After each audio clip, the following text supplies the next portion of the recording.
북한이 월북 사실을 공개한 탈북자 한 명이 강화도 일대에서 출발해서 북으로 헤엄쳐 건너간 것으로 추정된다고 어제 합동참모본부가 밝혔습니다.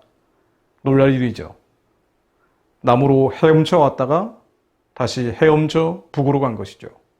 지금까지 정황으로 보면 성폭행 혐의로 처벌될 상황에 놓인 탈북자가 3년 전 자신이 헤엄쳐 월남한 교동도 인근 강화도에서 한강 하류를 통해 북으로 도주한 것으로 보입니다. 서울에서 약 40km 떨어진 강화도 일대는 군사분계선을 사이에 두고 북한과의 최단 거리가 1.3km에서 2.5km밖에 되지 않습니다.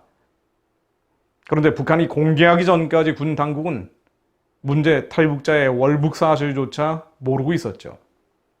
국민들이 정작 의아해하는 것은 바로 이 부분입니다. 일반인인 탈북민이 제집 드나들듯 월남과 월북을 반복할 정도라면 북한 공작원들은 더욱 손쉽게 침투해 오지 않았겠느냐는 것이죠. 얼마나 많은 간첩들이 왔다 갔다 자유롭게 해왔을까요? 경찰은 또 어떻습니까? 탈북민 성폭행 수사를 하던 경찰은 월북 가능성 신고를 묵살했다는 논란에 휩싸여 있죠. 경찰은 월북 가능성 얘기는 듣지 못했다는 입장이지만 탈북민인 지인은 경찰서를 찾아가서 월북할 것 같다고 여러 차례 신고했다고 주장하고 있습니다. 더구나 경찰은 이달 4일 국립과학수사연구원으로부터 성폭행 물증인 DNA 검출 결과를 통보받고서도 별다른 조치를 취하지 않았습니다. 국가 안보를 책임진 군과 경찰까지 제 할 일을 방기하고 있는 것이죠. 지휘부는 노골적인 정치 성향을 보이고 있고요.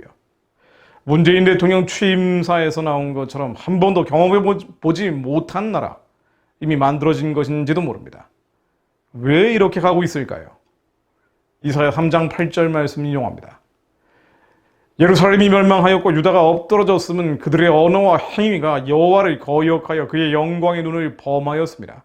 그들의 안색이 불리하게 증거하며 그들의 죄를 말해주고 숨기지 못함이 소돔과 같으니 그들의 영혼에 화가 있을진저 그들이 재앙을 자취하였도다. 한국이 멸망하는 예루살렘처럼 엎드러지는 유다처럼 만일 앞으로도 가게 된다면 이유는 하나님의 영광의 눈을 범하였기 때문입니다. 하나님이 대적하는 온갖 반성경적 정책과 반성경적 입법과 반성경적 흐름이 이 나라를 가득 채웠기 때문일 것입니다. 하나님이 가증히 여기는 일들이 너무 늘어났기 때문이겠죠. 우리는 이 현상을 잘 알고 있습니다. 다시 한번 말할 필요도 없을 정도로 절망감에 빠진 분들도 많습니다. 이때 하나님께서는 명령하시는 것이 있습니다. 이런 절망적인 상황에서 한 번도 경험해보지 못한 나라를 경험하고 있을 때 하나님께서는 바로 말씀을 선포하라고 하십니다. 선의 승리, 악의 패배를 선포하라고 하십니다. 의인에게는 복이, 악인에게는 화가 있을 것임을 믿으며 하나님의 완전하신 말씀을 읊조리라고 명령하십니다. 이사야 3장 9절 제가 좀 전에 인용한 말씀처럼 예루살렘이 멸망하였고 유다가 엎드러졌음은 그들의 언어와 행위가 여호와를 거역하여 그의 영광의 눈을 범하였기 때문이라고 주님이 말씀하셨습니다. 지금 한국의 현상에 대해서 분석할 필요가 없을 정도로 엉망진창이죠. 자, 그러면 이제 어떻게 해야 합니까? 주님은 명령하십니다. 이어지는 이사야 3장 10절 말씀에서 너희는 의인에게 복이 있으리라 말하라. 의인에게 복이 있으리라. 의인이 결국 승리할 것이다. 그것을 말하라. 이 완전하신 하나님의 말씀을 선포하라는 것입니다. 그들은 그들의 행위의 열매를 먹을 것이며 악인에게는 화가 있으리니 이는 그의 손으로 행한 대로 그가 보응을 받을 것임이니라.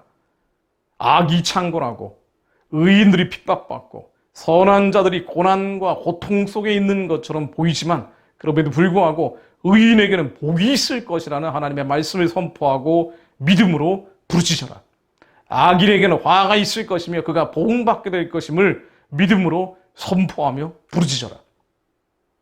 시편 1편에서 똑같은 하나님의 말씀을 읊조리고 있죠. 선이 승리할 것이며 악이 패배할 것임을 읊조리라는 것입니다. 복 있는 사람은 악인들의 꾀를 따르지 아니하며 죄인들의 길에 서지 아니하며 오만한 자들의 자리에 앉지 아니하고 악인들이 승승장구하고 죄인들이 출세하고 오만한 자들이 잘나가고 있는 것을 본다 할지라도 그들의 꾀를 따르지 마라. 그들의 길에 서지 마라. 그들의 자리에 앉지 마라. 무엇을 합니까? 의인은 어떤 것을 합니까? 오직 여호와의 율법을 즐거워하여 그의 율법을 주야로 묵상하는도다. 그들이 복 있는 사람입니다. 악인들이 잘나간다고, 죄인들이 승승장구한다고, 오만한 자들이 출세했다고 그들 자리에 앉거나 길에 서거나 꾀를 따르지 말고 오직 여호와의 율법을 즐거워하여 그의 율법을 주야로 묵상할 때 바로 하가죠.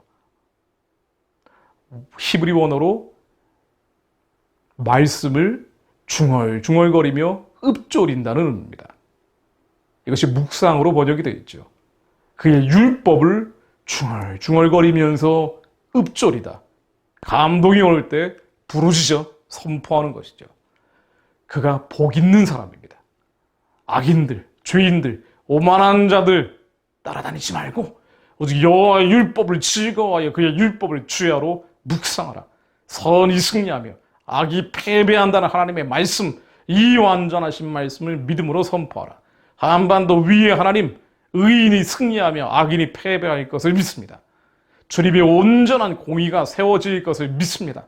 성경 말씀 처음부터 마지막까지 66권 모두 선이 승리하며 악이 패배할 것이라는 주님의 절대적인 약속이 오니 하나님 이 약속이 한반도에 응하게 될 것을 믿습니다. 김정은 정권은 예수 그리스도이므로 무너질 것을 믿습니다. 그를 쫓는 악인들, 죄인들, 오만한 자들은 자기들이 파놓은 함정에 빠져 무너질 것을 믿습니다. 그는 시냇가에 심은 나무가 철을 따라 열매를 맺으며 그 잎사귀가 마르지 아니함 같으니 그가 하는 모든 일이 다 형통하리로다. 악인들은 그렇지 아니하며 오직 바람에 나는 겨와 같도다. 악인들은 바람에 나는 겨와 같이 무너질 것을 믿습니다. 예수 그리스도의 명언으니 바람에 나는 겨와 같이 악인들은 무너질지어다. 그러므로 악인들은 심판을 견디지 못하며 죄인들이 의인들의 모임에 들지 못하리로다. 무릇 의인들의 길은 여호와께서 인정하시나 악인들의 길은 망하리로다. 악인들의 길은 망하리로다. 악인들의 길은 망할 것입니다. 의인들의 길은 여호와께서 인정하실 것입니다. 악이 창궐에 있고 범람하고 창일한다 할지라도 그것을 인해 절망할 필요 없습니다. 우리는 의인의 길에 들어서 여호와께서 인정하시는 복의 길을 따라갈 것입니다. 마음이 낙심되고 낙담될 때 완전하신 말씀을 읊조리며 이 늪에 빠진 대한민국을 보며 실망할 것이 아니라 오히려 여호와의 율법을 즐거워하여 그의 율법을 주야로 묵상하는 이들이 늘어날 때 하나님께서는 주님의 약속을 수년 내 이루실 것입니다. 북한의 김정은 정권은 무너질 것이며 그 뒤에는 중국의 공산주의 세력 또한 와야 될 것이고 남한까지 몰려드는 사회주의 유물론, 하나님이 없다 하는 모든 교만한 자들의 뿔을 꺾으실 것입니다. 하나님, 이 말씀이 한반도에 응하게 하옵소서. 복 있는 사람은 악인들의 꾀를 따르지 아니하며 죄인의 길에 서지 아니하며 오만한 자들의 자리에 앉지 아니하오니 하나님, 악인들의 길은 망하게 하옵소서. 예수 그리스도 이름으로 기도했습니다. 아멘.